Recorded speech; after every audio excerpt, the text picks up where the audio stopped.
integrated rate equation for the first order reaction. Suppose again उसी तरीके से the reaction is let A converted into the product और first order reaction है तो उसके लिए डिफरेंशियल रेट इक्वेशन क्या हो जाएगी, minus differentiation of A by dt is equal to K into A power 1 इसलिए क्योंकि रिएक्शन क्या है हमारी फर्स्ट ऑर्डर रिएक्शन है, इसको रीअरेंज कर लेते हैं. So dA upon A equal to minus K into dt. Now integrate it on both side, integrate on both sides, दोनों साइड पर इंटीग्रेट कर लेते हैं. जब हम इंटीग्रेट करेंगे तो differentiation of A upon A is equal to minus K, constant है 1 विद रिस्पेक्ट टू dt. यहां से जब इंटीग्रेट करेंगे तो ये क्या आएगा, ln A plus derivative of inside function with respect to A is 1, तो इसको छोड़ देंगे, इक्वल टू माइनस के 1 का integration with respect to t is t plus I. Let this equation is 1. अब इस I की वैल्यू को calculate करने के लिए हम कंडीशन अप्लाई करते हैं at t is equal to 0. मतलब जब रिएक्शन शुरू नहीं हुई है उस समय कोई भी रिएक्टेंट प्रोडक्ट में कन्वर्ट नहीं हुआ है, यानी जो इनिशियल कंसंट्रेशन आपने ली थी शुरू में वही आपकी A है. So at t is equal to 0 A becomes equal to the A0. अब ये वैल्यूज इक्वेशन नंबर 1 में पुट कर दीजिए. सो यहां आ गया A की जगह पर A0 आ गया equal to minus K into 0 plus I, यानी I की जो वैल्यू है वो आपको मिल गई ln A0. अब ये वैल्यू यहां पर पुट कर दीजिए इक्वेशन 1 में. इक्वेशन 1 में पुट करेंगे तो क्या इक्वेशन आ जाएगी, ln A equal to minus KT plus ln A0. ये क्या है, नेचुरल लॉग है जिसको बाद में हम log टू द बेस 10 में कन्वर्ट करते हैं by multiplying it with a constant that is 2.303. So convert कर लेते हैं इसको log टू द बेस 10 में. 2.303 से आपने मल्टीप्लाई कर दिया, log A हो गया minus KT plus 2.303 log of A0. 2.303 से हर जगह डिवाइड कर देते हैं तो इक्वेशन क्या मिल जाएगी हमें, यहां पर हो जाएगी log of A equal to minus K upon 2.303 into T plus log of A0. Let this equation is 2. अब ये जो इक्वेशन है ये है एक स्ट्रेट लाइन की equation, y is equal to mx plus c. इसको थोड़ा और रीअरेंज करते हैं क्योंकि हमें क्या चाहिए, हमें तो k की वैल्यू निकालनी है for the integrated rate equation for the first order reaction. That is why इस k की वैल्यू को आप इक्वल से उधर ले जाइए और a की वैल्यू को आप इधर ले जाइए, तो ये क्या हो जाएगा, k upon 2.303 into T equal to, इधर लेके जाएंगे तो ये क्या हो जाएगा, log of A0 minus log of A और t into k upon 2.303 is equal to log m minus log n. ये क्या हो जाएगा, log m upon log n. यहां से हम k निकाल सकते हैं, k कितना हो जाएगा 2.303 by t into log of A0 that is initial concentration upon A that is concentration left after time t. So this gives the rate constant for the first order reaction. ये है हमारी integrated rate equation first order के लिए. अब ये जो equation आई है, इस इक्वेशन की वैलिडिटी को चेक करने के लिए हम एक ग्राफ प्लॉट करते हैं। कहां से? इस इक्वेशन से, from equation 2 let A graph is plotted between किसमें? लॉग ए में और टी में। सो ये जो कर्व है, क्योंकि ये एक स्ट्रेट लाइन की इक्वेशन है, y वेरिएबल है इक्वल टू m, ये m की वैल्यू है, y is equal to m x is again variable plus c, ये कांस्टेंट है। सो जब हम ये ग्राफ प्लॉट करते हैं, क्योंकि स्लोप माइनस में है, तो कर्व हमें कैसे मिलेगी? एक स्ट्रेट लाइन, बट ऐसे मिलेगी। स्लोप इसका क्या होगा? Slope is equal to m, ये जो m की वैल्यू है, बिकॉज यदि हम इसको कंपेयर करें y is equal to mx plus c से, तो यहां पर जो m की वैल्यू क्या है, वो क्या आएगी? माइनस k अपॉन 2.303, यानी स्लोप आएगा 2.30 माइनस k अपॉन 2.303। और जो इंटरसेप्ट होगा वो कौन देगा? c की वैल्यू हमें इंटरसेप्ट देगी। इंटरसेप्ट यहां पर कितना है? Intercept along the y axis, this is log of a not, यानी ये जो वैल्यू होगी, ये वैल्यू कितनी होगी? log ऑफ a नॉट, यहां 0 से लेके ये पूरी वैल्यू, तो ये हमें इंटरसेप्ट देगा। सो फिर इस कर्व की सिग्निफिकेंस क्या है? इस कर्व, ये हमें कर्व क्या बता सकता है?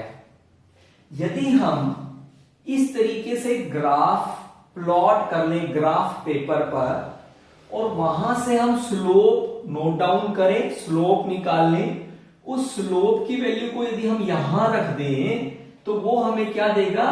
के यानी रेट कांस्टेंट देगा for this first order reaction. So यहां से हम क्या निकाल सकते हैं? रेट कांस्टेंट निकाल सकते हैं।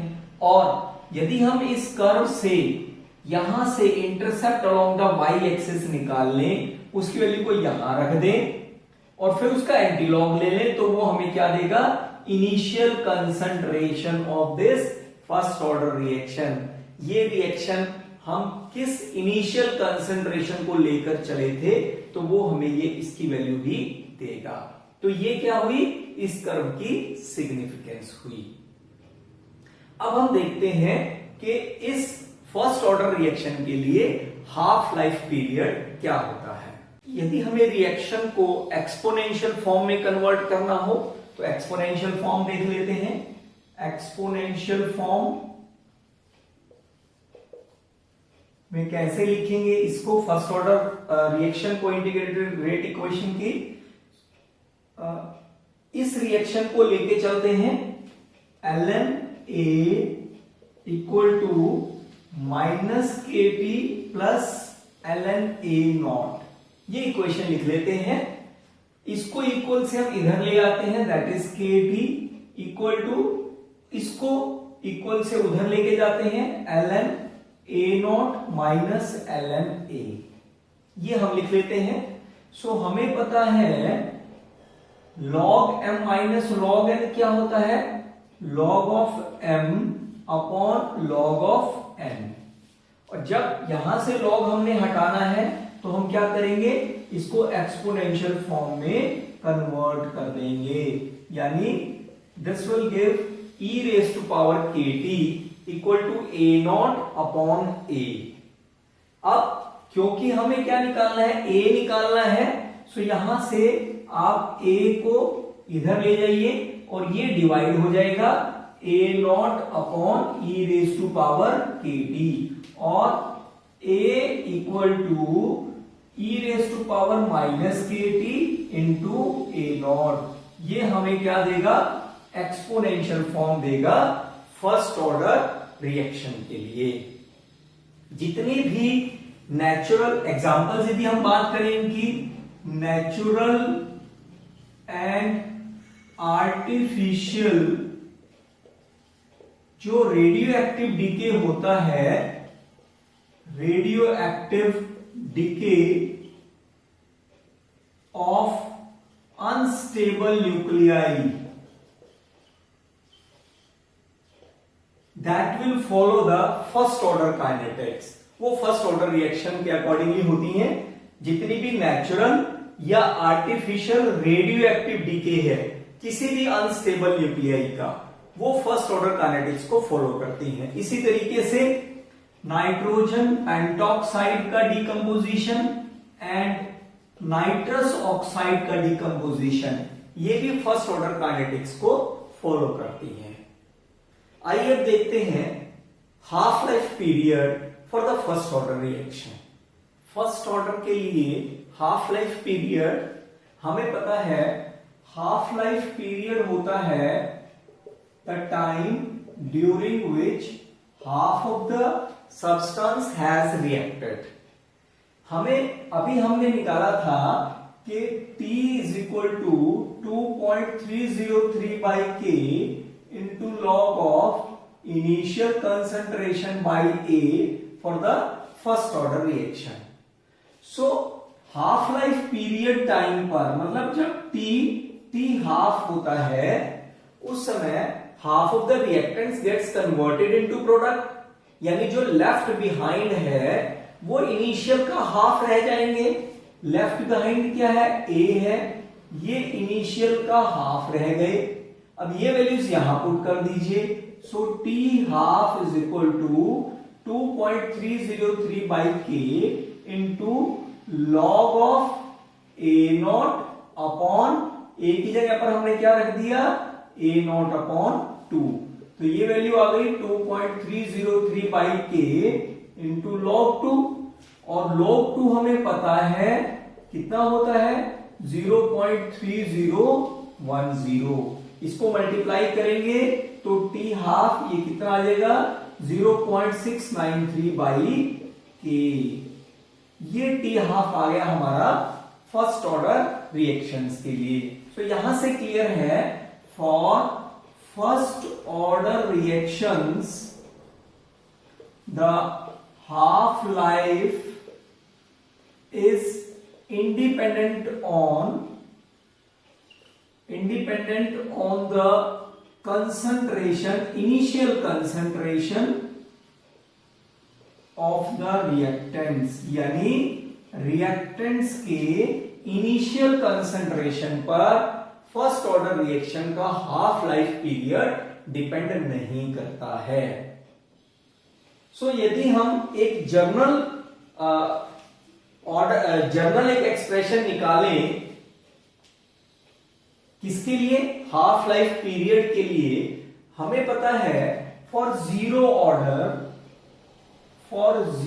ऑर्डर रिएक्शन टी हाफ जो हमने निकाला था that is A not upon 2k, यानी टी हाफ जो होता है that is directly proportional to the initial concentration. और फर्स्ट ऑर्डर के लिए अभी हमने निकाला है for first order reaction T half is equal to 0.693 upon K, यानी इनिशियल कंसंट्रेशन इसमें कहीं पर भी इन्वॉल्व नहीं है, means T half is independent to that of initial concentration. अब हम क्या देख रहे हैं, जीरो ऑर्डर के लिए यहां पर 1 है, फर्स्ट ऑर्डर के लिए एक वैल्यू और कम हो गई, इसलिए सेकंड ऑर्डर के लिए क्या हो जाएगा T half that is directly proportional to, इससे एक वैल्यू और कम हो गई -1। अब यहां पर देखिए एक एक वैल्यू कम होती जा रही है, तो इसलिए nth ऑर्डर के लिए जो टी हाफ होगा that is directly proportional to 1 minus n हो जाएगा, a naught power 1 minus n। अब ये पुट करके देख लीजिए, जीरो ऑर्डर यदि है तो n0 1 आ गया, यदि फर्स्ट ऑर्डर है तो n की वैल्यू 1 माइनस 1 0, और यदि सेकेंड ऑर्डर है तो यहां पर 2 आ गया, 1 माइनस 2 पावर -1।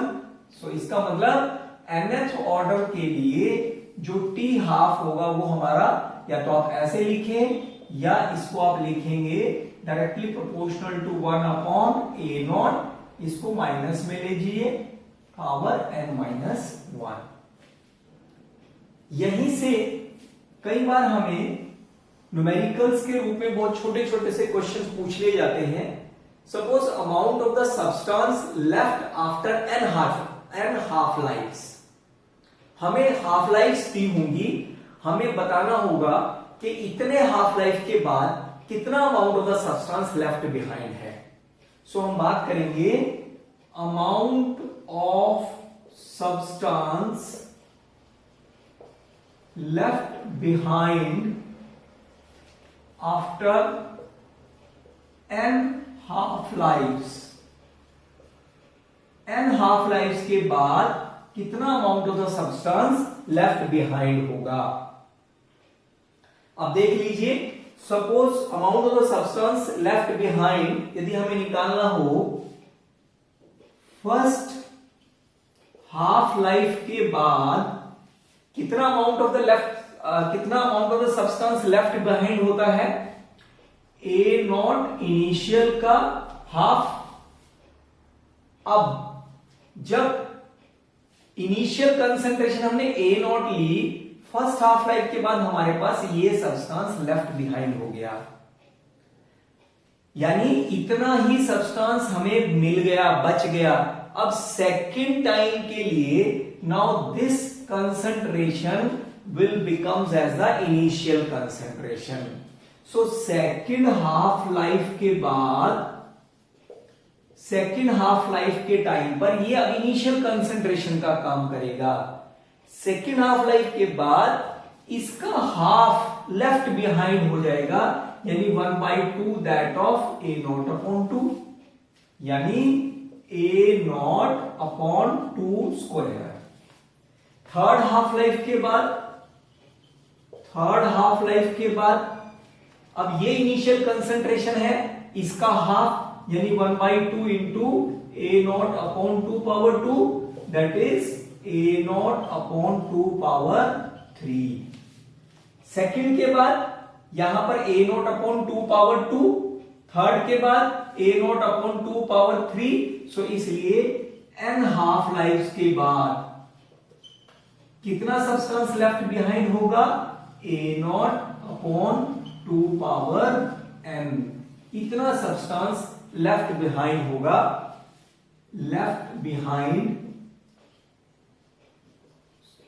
इतना सब्सटेंस लेफ्ट बिहाइंड होगा n हाफ लाइफ के बाद। यानी यदि आपसे कोई एक इनिशियल कंसंट्रेशन किसी रिएक्शन की देके और कहा जाए कि बताइए 10 हाफ लाइफ्स के बाद आपके पास कितना amount of the substance left behind होगा, तो जस्ट हम क्या करेंगे, यहां पर इनिशियल कंसंट्रेशन की वैल्यू लिखेंगे और डिवाइडेड बाय 2 पावर 10 कर देंगे, तो ये हमें क्या देगा, n हाफ लाइफ्स के बाद amount of the substance left behind हमें मिल जाएगा। अब फर्स्ट ऑर्डर के रिएक्शन के लिए ही एवरेज लाइफ देखते हैं। एवरेज लाइफ होती है, average life for first order reaction that is tau is equal to 1 upon k, और हमें पता है because k t half is equal to 0.693 by k for the first order reaction. So इसलिए k की value क्या हो जाएगी, 0.693 upon t half, ये वैल्यू यहां पुट कर दीजिए। सो एवरेज लाइफ कितना आ जाएगा, 1 upon 0.693 by t half. 1 upon 0.693 ये वैल्यू होती है 1.414 इंटू टी हाफ, ऊपर चला जाएगा, यानी जो टी है एवरेज लाइफ है फर्स्ट ऑर्डर रिएक्शन के लिए, वो हाफ लाइफ पीरियड का 1.414 टाइम्स होती है। So this gives the average life of the first order reaction. यदि हमसे पूछा जाए कि कितना परसेंट रिएक्टेंट कंज्यूम हो चुका है after a given half life, तब हम कैसे निकालेंगे, amount of substance consumed consume means has reacted into the product. ये कैसे निकालेंगे? हमें पता है कि 50% रिएक्टेंट फर्स्ट हाफ लाइफ में कंज्यूम हो जाते हैं। अब जो आपके पास 50% बच गया, now this is the initial amount for the next phase reaction. उसका 50% कितना होगा? 25, यानी 50 जो पहले हो चुका है, बाकी बचा हुआ 50, उसका 50% दैट इज 75। वो कितने में कंज्यूम हो जाएगा? एक और हाफ लाइफ उसको यूज करनी पड़ेगी हमें उसको कंज्यूम करने में, यानी टोटल का 75% कंज्यूम हो जाएगा, रिएक्ट कर जाएगा प्रोडक्ट्स में 2 हाफ लाइफ के बाद। अब बाकी बचा 25%, उसका 50% नेक्स्ट हाफ लाइफ में प्रोडक्ट में कन्वर्ट हो जाएगा। उसका 50% कितना हुआ? 12.5, यानी 75 पहले हो चुका था, 12.5 और कंज्यूम हो गया, यानी 87.5% 3 हाफ लाइफ तक कंज्यूम हो जाएगा। अब बाकी कितना बच गया? 12.5, इसका 50% नेक्स्ट हाफ लाइफ में प्रोडक्ट में कन्वर्ट हो जाएगा। इसको हाफ कर देंगे तो कितना हो जाएगा? 6.25, वो यहां जोड़ दीजिए, यानी 93.75% इतना कंज्यूम हो जाएगा 4 हाफ लाइफ में। तो इस तरीके से हम ये बता सकते हैं कि कितने हाफ लाइफ में किसी रिएक्शन का कितने परसेंट रिएक्ट करके प्रोडक्ट में कन्वर्ट हो जाएगा। हम क्योंकि फर्स्ट ऑर्डर काइनेटिक्स की बात कर रहे हैं और हमने यहां बात की है इनिशियल कंसंट्रेशन और concentration of reactant after time T, यानी यदि हमारे पास कोई रिएक्शन ऐसी है जो गैसियस फेज में है तो हम उसके लिए जो इंटीग्रेटेड रेट इक्वेशन है वो क्या होगी वो देखते हैं। So integrated rate equation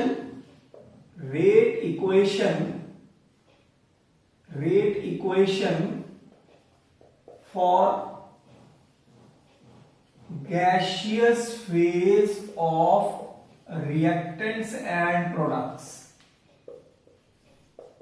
reactant और प्रोडक्ट्स जब आपको गैसियस फेज में दिए हो, let the reaction is A gaseous changes into B gaseous plus C gaseous। Suppose initial stage पर, at the initial stage the pressure of the reactant is P0 atmosphere, ये उसका pressure है। After time t let the pressure P is reduced, small p, partial pressure उसका reduce हो जाता है। क्यों? क्योंकि वो A रिएक्टेंट कुछ उसका पार्ट प्रोडक्ट्स यानी B और C में कन्वर्ट हो जाता है। सो आफ्टर टाइम t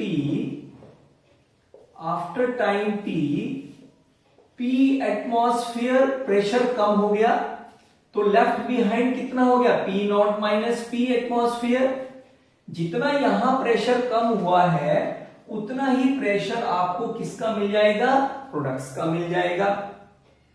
सो अब देखते हैं after time t the total pressure कितना होगा? Let it be Pt। ये कितना हो जाएगा? P0 minus P plus P and plus P। क्योंकि आफ्टर टाइम t आपको क्या मिल रहा है? ये भी मिल रहा है, ये भी मिल रहा है, ये भी मिल रहा है। तो इसलिए टोटल प्रेशर A, B और C का ये हम ऐड कर देंगे, ये हमें टोटल प्रेशर देगा रिएक्शन मिक्सचर का। तो यहां पर इसको सॉल्व करें तो ये कितना आ गया? P0 minus P0 plus P आ गया। अब यहां पर हमारे पास अननोन क्या है? P है, तो P की वैल्यू को निकाल लेते हैं, that is Pt minus P0। ये हमने वैल्यू निकाल ली। लेकिन after time t the A left behind कितना है, कितना बचा है ए, पी नॉट माइनस पी बचा है। अब ये जो पी अननोन था इसकी वैल्यू को यहां से पुट कर दीजिए इसमें, that is P not minus P T minus P not, यानी ये कितना हो गया 2p not minus P T. Late this equation is 1। Now अब ये सब्सटेंस हमारे पास है जो लेफ्ट बिहाइंड है, इनिशियल प्रेशर था हमारे पास P नॉट। अब इन दोनों वैल्यू को हम यूज करेंगे फर्स्ट ऑर्डर रिएक्शन के लिए। हमें पता है, we know that the first order reaction क्या था, K is equal to 2.303 upon T into log of initial concentration upon concentration left after time T। अब इनिशियल कंसंट्रेशन की बजाय क्योंकि हमारे पास रिएक्टेंट किस में है, गैसियस फेज में है, तो हम इनिशियल प्रेशर रखेंगे, तो K क्या हो जाएगा 2.303 by T into log of, इसकी जगह पर क्या हो जाएगा इनिशियल प्रेशर P नॉट, और ये pressure left after time T, after time T कितना है P नॉट माइनस P, और इसकी वैल्यू को हमने कितना निकाला है 2P नॉट माइनस PT, तो यहां पर कितना आ जाएगा 2P not minus PT। So this gives the rate constant for the first order reaction when the reactants and products are given in the gaseous phase।